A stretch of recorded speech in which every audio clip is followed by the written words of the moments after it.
नमस्कार बंधुरा बंग हेसेले आपनादेर सकलके स्वागत जानाई। आज आमी आपनादेर संगे जे रेसिपिटा शेयर करब सेटा एकेबारेई आमार निजस्व एकटा मन गड़ा रेसिपि। जदि भालो लागे अवश्यई एकटा लाइक करबेन और जदि कोनो भूल त्रुटि हये थाके सेटाओ आमार कमेंटेर माध्यमे जानाबेन। ता देखे नेওয়া যাক এই रेसिपिटा आमी किभाবে बानालाम। এই রেসিপিটা আমার ঘরে থাকা চাল দিয়েই আমি বানিয়েছি, মিনিকেট চাল দিয়েই বানিয়েছি। এটা বাসমতি চালে রান্নাটা করলে আরও ভালো হতো। আপনারা যদি করেন তাহলে বাসমতি চাল দিয়েই এই রান্নাটা করবেন, আরও ভালো খেতে হবে। আসুন তাহলে দেখে নিই। দেখুন আমার ঘরে কিছু ছোট ছোট আলু ছিল। সেই ছোট আলুগুলোকে আমি জলে ভালো করে ধুয়ে নিয়েছি। গোটা গোটা আলু আমি জলে ভালো করে ধুয়ে নিয়েছি। ধুয়ে সেই প্রেসার কুকারের মধ্যে আমি পরিমাণ মতন জল দিয়ে আলুগুলোকে আমি একটু সিদ্ধ করে নেব। দুটি হুইসেল দিয়ে হুইসেলটা বসিয়ে নিলেই কিন্তু আলুগুলো গলে যাবে। এদিকে আমি জলটা গরম করে নিয়েছি হাঁড়ির মধ্যে। জলটা গরম হয়ে গেলে আমি চাল দিয়ে দিলাম। চালটাকে কিন্তু ভালো করে ধুয়ে আমি 1 ঘন্টা ভিজিয়ে রেখেছিলাম।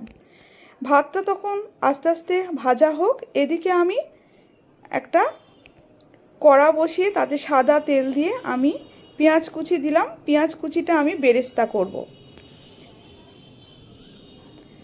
পেঁয়াজ বেরেস্তাটা আস্তে আস্তে লো আঁচে আমি করব। এদিকে আমার আলুটা কিন্তু সিদ্ধ হয়ে গেছে। জল ঝরিয়ে নেব। একটু ঠান্ডা হলে আলুটা আমি খোসা ছাড়িয়ে নেব। প্রত্যেকটা আলু এইভাবে আমি সিদ্ধ আলু থেকে খোসাটা ছাড়িয়ে নিচ্ছি।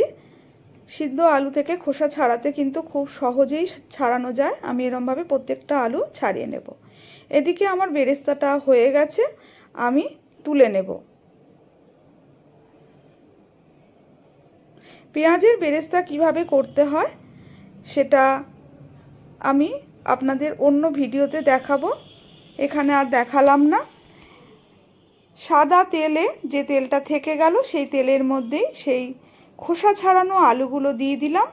দেব সামান্য পরিমাণ একটু নুন আর একটু হলুদ গুঁড়ো আর সামান্য একটু কাশ্মীরি লঙ্কার গুঁড়ো দিয়ে হালকা আঁচে নেড়ে চেড়ে নেব আলুগুলোকে। খুব বেশি ভাজার দরকার নেই, হালকা আঁচেই আমি আলুগুলোকে ভেজে তুলে নিলাম। কড়াটা পরিষ্কার করে আবারও কড়ায় আমি সাদা তেল দিলাম। গোটা গরম মশলা, ছোট এলাচগুলোকে আমি একটু থেঁতো করে নিয়েছি। 4-5টা ছোট এলাচ, দারচিনি আর লবঙ্গ দিলাম। এতে একটা বড় এলাচ থেঁতো করে ফোড়ন দিলে আরও ভালো হতো। আমার ছিল না, সেই কারণে আমি দিতে পারিনি, আপনারা পারলে দেবেন। আর দিলাম কয়েকটা তেজপাতা। তেজপাতাটা দিয়ে একটু ফোড়নটা নেড়ে চেড়ে নিলাম। এবার আঁচটা কমিয়ে সেই ভাত আমার রেডি হয়ে গেছে। ফ্যান ঝরানো ঝরঝরে শক্ত শক্ত ভাতগুলোকে নামিয়ে নিতে হবে। সেই শক্ত শক্ত ভাত আমি এবার কিছুটা কড়ার মধ্যে দিলাম।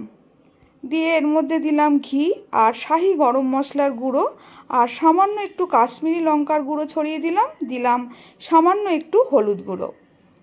দেব চিনি, 1.5 চা চামচের মতন চিনি দিলাম আর 1 চা চামচের মতন নুন দিলাম। এবার ছোট ছোট সেই ভেজে রাখা আলুগুলোকে বসিয়ে দিচ্ছি।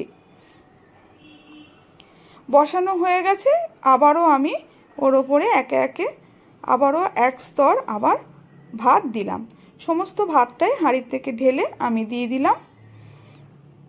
এবার আবারও একটু শাহি গরম মশলার গুঁড়ো দেব। বেশ অনেকটাই ঘি দেবো, এবার একটু বেশি করে ঘি দিলাম। দেব পেঁয়াজ বেরেস্তা,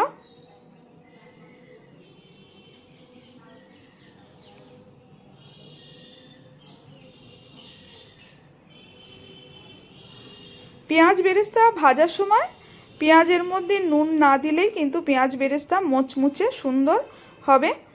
আমি ওইভাবেই পেঁয়াজটাকে ভেজে নিয়েছিলাম। পেঁয়াজ বেরেস্তা করার সময় কিন্তু পেঁয়াজের মধ্যে নুন দেয় না, শুধুই ভেজে নিতে হয়। পেঁয়াজ বেরেস্তা দেওয়ার পরে ছোট ছোট আলুগুলোকে বসিয়ে এবার ঢেকে রাখবো একদম লো আঁচে 2 থেকে 3 মিনিটের জন্য। 2 থেকে 3 মিনিট বাদে ফিরে এসে আমি এবার দেখে নেব যে কেমন হয়েছে। খুব সুন্দর একটা গন্ধ কিন্তু বেরোতে শুরু করেছে। এবার পোলাওটাকে আমি ভালো করে খুন্তি দিয়ে মিশিয়ে নেব। ওপর থেকে নিচ, নিচ থেকে উপর করে সমস্ত রাইস এবং মশলার সঙ্গে যেন মিশে যায় সেভাবে মিশিয়ে নিলাম। এবার পরিবেশনের পালা। কষা কষা ঝাল ঝাল আলুর দম এবং চিকেন কিংবা মটনের সঙ্গে পরিবেশন করুন এই আলু পোলাও। দারুণ খেতে হয়েছিল কিন্তু পোলাওটা। আমি নিজের মন থেকে করেছি, কিন্তু এত ভালো খেতে হবে তা নিজেই আমি বুঝতে পারিনি। ভিডিওটা ভালো লাগলে অবশ্যই লাইক করবেন, শেয়ার করবেন এবং আমার চ্যানেলকে সাবস্ক্রাইব করবেন। আর ফেসবুক থেকে যারা দেখছেন তারা অবশ্যই আমার চ্যানেলটাকে ফলো করবেন। নমস্কার।